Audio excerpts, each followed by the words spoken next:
Hi, this is Dr. Georgia. I hope you find today's message a blessing in your life.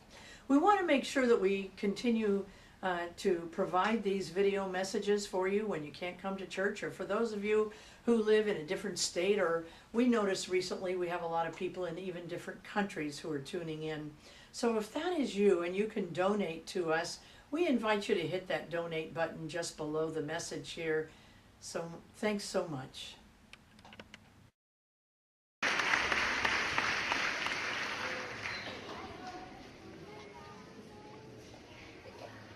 What else do you need to know? Well, there's a very important piece you need to know. And Brother Colley is going to bring us that important piece today. Let me introduce you to Brother Caliph Assiagai. Is the motivational speaker and life coach right here from Sacramento, California. He was born and raised in California, attended UC Davis, and then attended the UCLA School of Law. He is an attorney and founder of the Public Interest Advocacy, a lobbying firm focused on social justice issues. Doesn't he fit right in? He is a member of Bayside Midtown Church in Sacramento. Woo! Hello! Okay, because I didn't know that. And then he handed me his bio, and I read that sentence, and that sentence told me everything I need to know. Because if he's from Bayside Midtown, that means this is a man who is on fire for God. All right. That's what you came for, ain't it? You didn't come for nothing wishy-washy. You came from a man who has a relationship with his Creator, who can tell you in wisdom and knowledge and understanding how to work your stuff. So we are just honored to have Brother Colley here today. Brother Colley, come on, let's show you some love.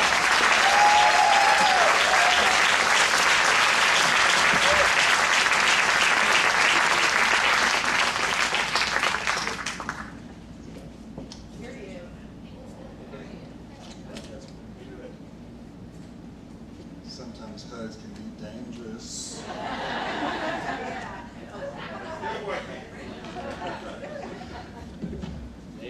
This is actually how all my speeches start. Good morning, CSA. Thank you for the love and the energy and being so welcoming. This is my second time speaking here, and I have to say it's my favorite room to be in. It's my favorite place to speak because of the love and the diversity. And I went to high school with Sam and junior high with Brian. So yeah. I've been watching these guys jam out since 7th grade band. So it's always good to see them in a professional environment. So today, you know, I have to be honest about something. I'm not a very good grandson. I don't call my grandma enough. And when I do, I know, right? She lets me know. And when I do call her, she always reminds me that I don't call enough. She says, baby, love is an action word. You can't sit back and love me. You gotta call me and love me. All right, Grandma. She's right though, right? It's not enough to simply love. It's an expression of love to the people that you love that makes that love stronger, makes it better. And as I come before you today, I'm thinking about something else that is an action word, and that is faith is an action. Because I've been in a place where I thought I had faith, I thought I had belief, but I wasn't taking the necessary action. So I was introduced today as a motivational speaker, life coach, and attorney. I like to go in that order now. And that's because, thank you, I've made a decision about my life and what I wanted to be. So I started speaking about January 1st, 2015. That was the day I made the decision to become a motivational speaker. I had started a business, I had worked through some difficult times, through some depression, some recovery, I had gotten sober, and I came back to God. And in that process, all I did every single day was consume as much positive content as I possibly could, day in, day out, day in, day out. And I would be listening to speeches from these people who I had never met, and who I didn't know who were changing my life. And I would be watching them speak, and I would say, I'm good at speaking. And I'd be watching them change lives, and I would say, I want to change lives. And I'd be watching them get paid, and I would say, I want to get paid. Maybe I should do this. This might be the thing for me. But you know, I didn't even know what personal development or motivational speaking was but in September of that same year, in September of 2014. It took the worst of times. It took the biggest losses, losing my mother and suffering for many, many years. It took losing a relationship I thought defined me. It took losing love and confidence in myself. It took complete emptiness and complete darkness for me to finally see the light that was God. And in that process, I found that as he was talking to me through these other people, he was giving me hints and clues as to what I was supposed to be doing. And so I decided on January 1st, 2015, that all of the stuff I've been through, all of the struggles I've been through, all of the trauma I've been through, everything that I've done to lead up to this point was leading me here to this realization, that this is what I'm supposed to do. So the first thing I did was nothing. Good job, right? I knew that there was something in me, but then all this fear started coming. You know, well, how do I make it happen? I'm not like those guys, and I'm already a lawyer, and I'm throwing away my very expensive law degree to go and do this, and what are my parents going to think, and what is my community going to think, and can I really do that? But something was welling up inside of me that said, you have a gift and you have to use it. So slowly but surely, I started taking action. And over, I think in 2015, I spoke like twice. In 2016, I think I did 26 speeches. But I still was holding on to my old business. I was still holding on to my old life. You know, because the thing was, it was uncertain for me. The future as a speaker was uncertain for me. I didn't know what was going to happen. But I knew that I wasn't happy where I was. I felt this tension every day. So my lobbying firm, I have to go to the Capitol every day. And you know, I'd walk in there, and everybody else would be happy, and I would be like the angry one, right? I'm the motivational speaker. I'm Mr. Positive. I show up to work. Dang, I don't want to be here. Dang, there's something else I'd rather be doing. But I was doing nothing about that. I was speaking, but I wasn't willing to make the change I needed to make. And I got on the call with my coach one day, and I was telling her, I said, I'm a contradiction. You know, on the one hand, I'm spending all my time doing this thing I don't want to do anymore. I found my passion, and I know I really want to do that, but I'm just waiting for it to happen. For that bridge to come. For that smooth transition to my new life that allows me to, with ease and grace, walk on right into a new career. That one big client, that one big speech, that 10 big speeches. I need a lot of money. Just life, got expenses, law school debt. I was waiting for something very specific to happen to show me that it was my time. And she said, well, Caliph, I hate to say it, but the reason you are where you are is because you don't have any faith. I was offended. I have faith. I believe in God. I believe I'll be successful. I believe in my gift. How dare you say I don't have faith?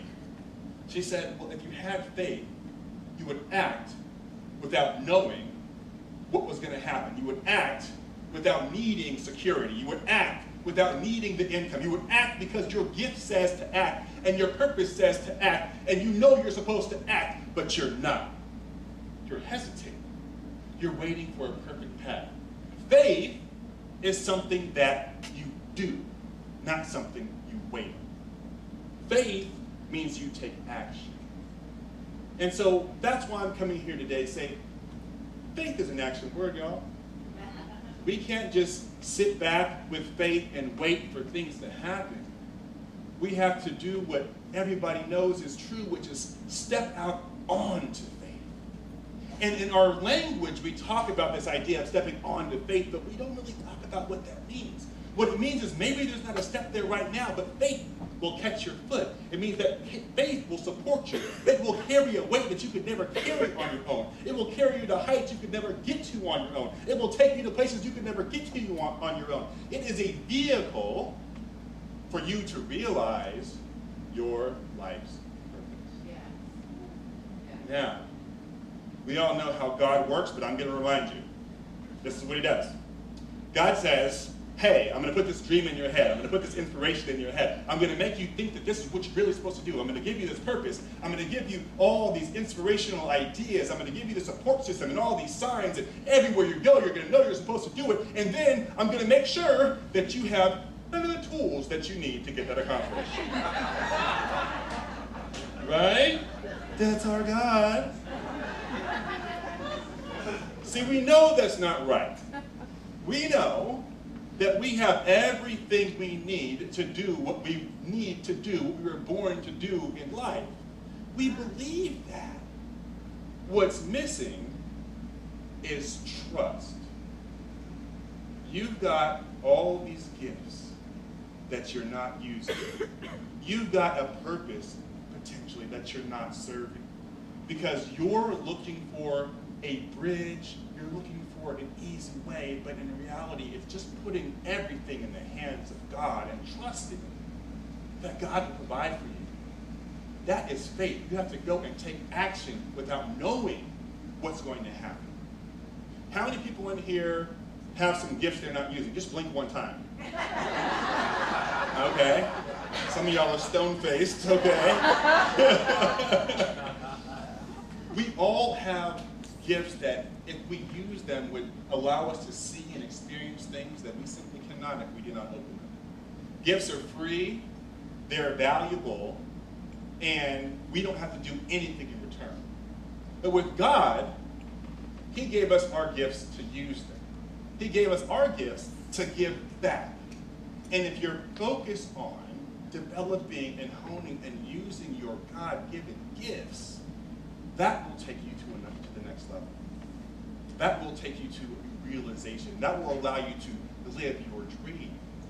But we don't put trust in God enough to say that I know he will carry me through the roughest sea. But here's an interesting thing, right? Who here has ever been on a cruise? Okay, oh, that's a lot of people. Okay, so we always trust that the boat is going to float. We take our kids and our laptops and our phones and ourselves, and we get on this big ship, and we go out over all this water. And we know that there's no way we could survive in that ocean by ourselves. We know that we need this thing to carry us, and we put all of our trust in the fact that this boat is going to float. But guess what? God floats the boat. Everything that you see around you that you have trust in, it's God's universal laws allowing those things to take place. When you see the sun in the sky and the stars in the sky and you hear birds singing and the wind blows on your body and you know that there's just all this beautiful stuff happening in the world, all these miracles around you, you trust that they're going to continue. But see, we trust what God will do through the world, but not what he'll do through us. And the key is developing that trust in what God can do through you. Because unlike the sun and the stars, unlike the trees and the birds, unlike all of God's other miracles, we have a special power. Can you tell me what it is? We can take action. All thoughts are creative. We have the power to think and direct our lives. We are the only thing, only organism that can have a purpose and step away from it, because we have free will. But faith means that we go out and we say, I feel this coming from inside of me, and I'm going to step out onto it and truly trust God. It's getting out of your own way. If there's no oppositional force, it can only be you. So what's getting out of our own way? So how do you develop this faith? How do you develop a faith that will allow you to go in and live your dream, or to pursue your vision, or to grow into the person that you want to be, and to do all the things that you want to do? How do you develop that faith? I mean, is it easy? Is it simple? Is it challenging? What do you have to do? You know, and I have to say, I believe, honestly, that it's challenging. And it's almost like a test to develop the faith that you want to have. And, you know, what's interesting is I had to take a test to become a lawyer. It's the California bar exam. Everybody familiar with that? Yeah. Do you want to know how I passed? I cheated. Yeah, I did. See, it's crazy, right? Because nobody thinks that everybody who passes the bar cheats, but let me tell you. They give you all the answers in advance. You can actually know all the information on the test before you take it. And here's how. People have taken it before you. They tell you how to do it. They tell you what to do. All the former answers are out there. You have case studies. You can read 100 former answers to every question and show up ready to go. The law is fixed. You know the law, then you know the test. All you have to do is do what everybody else has ever done to accomplish the goal of passing the bar exam. It's really simple. There is a blueprint out there for doing it. There was a method for doing it. And people said, well, man, how did you pass? I said, I did what they told me to do. They said, do this, I did it. It worked out really well for me, this whole listening thing, right? God has given you a framework. God has given you a blueprint. God has given you everything that you need, all the tools that you need, all the rules that you need, the understanding that you need to do what you need to do and to have and develop that faith. Ask, and you shall receive. Seek, and you shall find. Knock, and it shall be opened unto you. We have the rule book, it's all so simple. But so many people fail because they fail to simply believe and trust that that process will produce the results that they're looking for. So in order to have faith, develop that faith, it's simple. Follow the rules that have been given to you.